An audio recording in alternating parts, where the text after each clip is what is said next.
Women in Somalia form a key part of Somali society, with clearly defined and important roles in the family and structure. This includes Somali women in Somaliland, a self-led declared republic that is internationally recognized as an autonomous region of Somalia. According to a poll cited by Face to Face Africa, Somalia has the most beautiful women in Africa. From the time of Ismail Urwainis proselytizing in 1890 until the Dervish state's defeat by British air bombardments in 1920, women in the strip of land from Jadali, Sana'a in the north to Beled Wayne in the south were referred to as Darwisah in plural or Darwishat in singular. Most people in Somalia are Muslims. Somalia's population is expanding at the growth rate of 167% per annum and a birth rate of 41 with 42 births for mil people, 1,000 people. Somalia's total fertility rate in 1913 was 6 and 7 children born per woman, the fourth highest in the world. Most local residents are young, with a median age of 17 to 7 years. 44 and 3% of the population are between the ages of 0 to 14 years. 53.5% are between the ages of 15 to 64 years, and only 2 and 30% are 60 years of age or older. The sex ratio is roughly balanced with proportionally about as many men as women. Due to the civil war, exact population statistics for Somalia have been difficult to determine since 1975.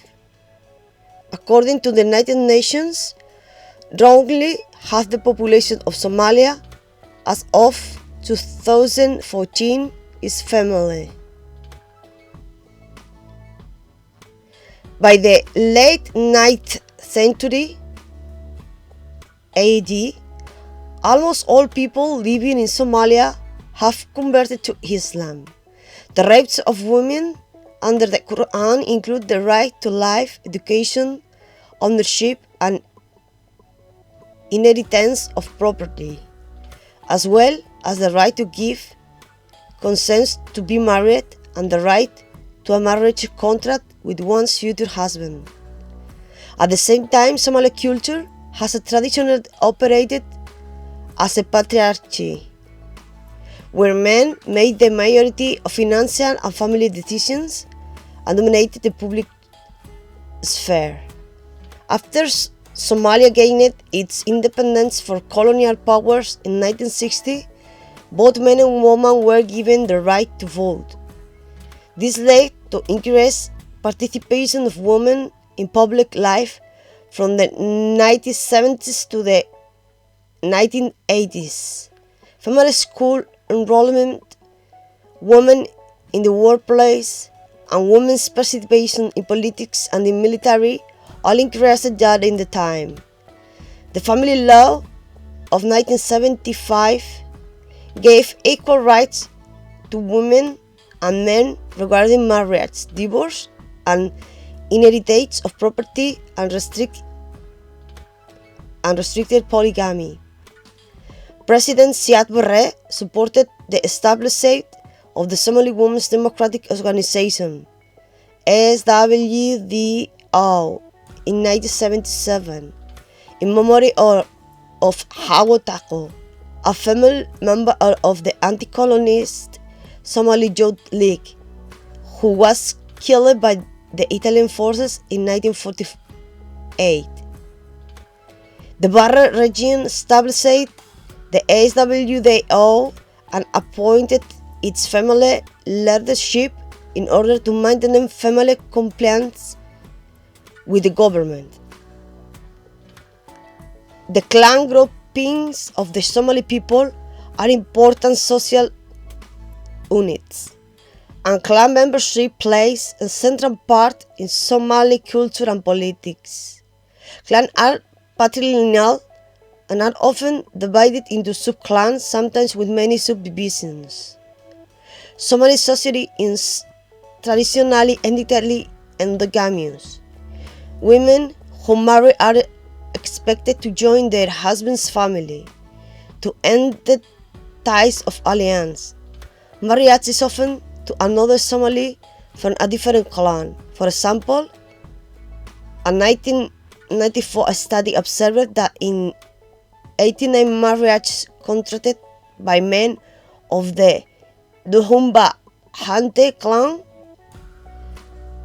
55 were with women of Duhumba Hante subclans other than those of their husband. 30 were with women of surrounding clans of other families, and 3 were with women of other clans of the Darod clan family. Major Somali clans include Darod, Dir, Hawiye, Isaac, Rahanwein. In 1975, the most prominent government reforms regarding family law in a Muslim country were set in motion in the Somali Democratic Republic, which put women and men included as husbands and wives on complete equal footing. The 1975 Somali family law gave men and women equal division of property between the husband and wife upon divorce, and the exclusive right to control by each spouse over his or her personal property. During regular day-to-day activities, women in Somalia usually wear the guntiino, a long stretch of cloth tied over the shoulder and wrapped around the waist. The guntiino is traditionally made out of plain white fabric, sometimes featuring with decorated borders. Although nowadays alindi, a textile common in the Horn of Africa region and some parts of North Africa, is more frequently used. The garment can be worn in many different styles and with different fabrics. For more formal settings such as weddings or religious celebration like Eid, women wear the dirak, a long, light, diaphanous boiled dress made of cotton, polyester, or sari fabric. The dirak is related to the short-sleeved Arabian kaftan dress. It is worn over a full-legged half-sleeve and brassiere, known as the gorgora. The underskirt is made out of silk and serves as a key part of the overall outfit. The dirak is usually sparkly and very colorful, the most popular styles being those with gilded border or threads. The fabric is typically accurate for Somali clothing stores in tandem with the gorgora. In the past, dirak fabric was also frequently purchased from South Asian merchandisers. Married women tend to sport head scarves referred to as shash, and also often cover the upper body with a shawl known as garbasar. Unmarried or young women don't always cover their heads. traditional Arabian garb such as the hijab is also commonly worn. Additionally, Somali women have a long tradition of wearing gold and silver jewelry, particularly bangles. During weddings, the bride is frequently adorned in gold. Many Somali women by tradition also wear gold necklaces and anklets. Hirsi, a Quranic necklace, also worn in countries such as Ethiopia and Yemen. It is also frequently worn. Henna is another important part of Somali culture. It is worn by Somali women on their hands, arms, feet, and neck during weddings, Eid, Ramadan, and other festive occasions. Somali henna designs are similar to those in the Arabian Peninsula, often featuring flowers, motifs, and triangular shapes. The palms is also frequently decorated with a dot of henna, and the fingertips are dipped in the dye. Henna parties are usually held before the wedding ceremony takes place. Somali girls and women who practice Islam will wear hijab, inshallah. It has become the most familiar mode of the dress for Somali girls and women. Somalia has a long tradition of poetry. Several well-developed Somali forms or verse include the family-driven Buraambur, as well as Qabai, Yifto, Yerar, Wiglo, Berqat, Afrai, and Gurau. The Qabai epic poem is mostly composed by men, has the most complex lengths and meter, often extending 100 lines. It is considered the mark of poetic attainment when a young poet is able to compose such verse and regarded as the age of poetry. Buraambur, which is of a lighter music, is primarily composed by women. Groups of memorists and reciters, Hafidayao, traditionally propagated the well-developed art form. Poems revolve around several main themes including Barodi, elegy, Amman, praise, Jakail, romance, Wahadin, diatribe, Digasho, gloating, and Gubabo, dance.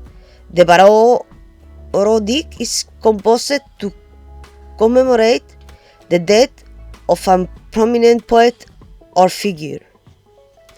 Notable women in the country include Honorable Faxia Yusuf H. Adam, a member of parliament and former deputy prime minister and foreign minister, currently chairperson of the National Democratic Party and chair of HIIESI, a coalition of 10 political parties in Somalia.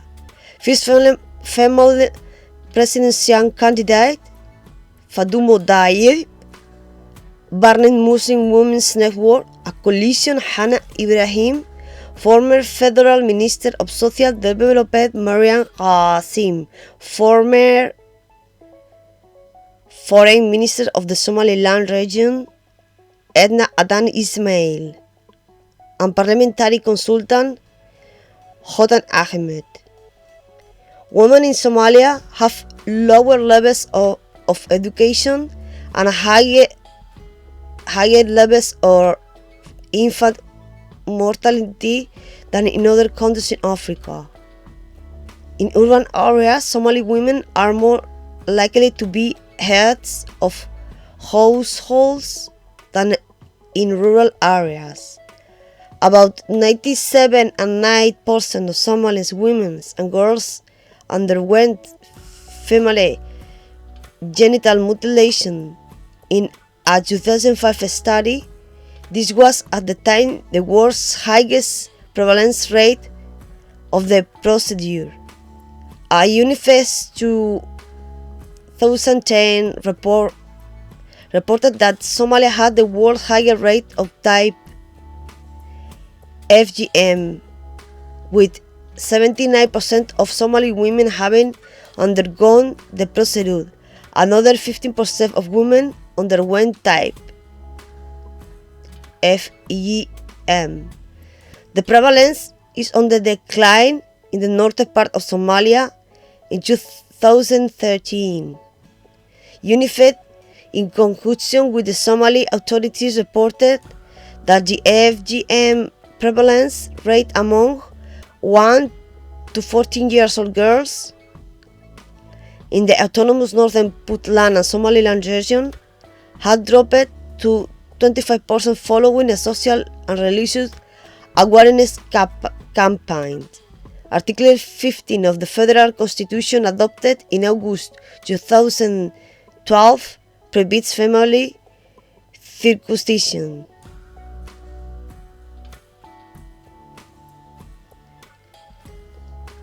I want to explain something.